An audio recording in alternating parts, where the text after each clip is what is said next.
കീരമ്പാറ പഞ്ചായത്തിലെ പുന്നേക്കാട് പ്രദേശത്ത് തെരുവുനായ ശല്യം രൂക്ഷമാകുന്നതായി പരാതി. യാത്രക്കാരുടെയും വിദ്യാർത്ഥികളുടെയും സുരക്ഷ ഉറപ്പാക്കാൻ അടിയന്തര നടപടി വേണമെന്നാവശ്യപ്പെട്ട് കീരമ്പാറ വ്യാപാരി വ്യവസായി സമിതി രംഗത്തെത്തിയിരിക്കുകയാണ്.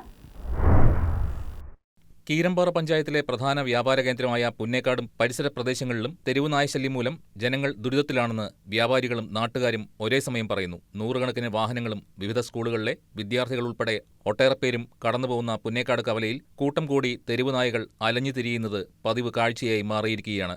വാഹനങ്ങൾക്ക് പിന്നാലെ തെരുവുനായകൾ ഓടിയെത്തുന്നതും ഇരുചക്ര വാഹന യാത്രക്കാരെ ആക്രമിക്കാൻ ശ്രമിക്കുന്നതുമൂലം അപകട സാധ്യത വർദ്ധിച്ചതായി പ്രദേശവാസികൾ ചൂണ്ടിക്കാട്ടുന്നു. ഇതുവരെ ആർക്കും കടിയേറ്റിട്ടില്ലെങ്കിലും വലിയ അപകടം ഉണ്ടാകുന്നതിന് മുൻപ് അധികൃതർ അടിയന്തര നടപടി സ്വീകരിക്കണമെന്നാണ് നാട്ടുകാരുടെ ആവശ്യം. കീരമ്പാറ വ്യാപാരി വ്യവസായി സമിതി യൂണിറ്റിന്റെ നേതൃത്വത്തിൽ യോഗം ചേരുകയും തെരുവുനായ ശല്യത്തിന് ശാശ്വത പരിഹാരം കാണണമെന്ന് ആവശ്യപ്പെടുകയും ചെയ്തു. യൂണിറ്റ് പ്രസിഡന്റ് എം രവി അധ്യക്ഷത വഹിച്ചു. Unit secretary E Raghu, E Moncy, K Babu, CS Sadanandan, Alphonsa Saju തുടങ്ങിയവർ സംസാരിച്ചു.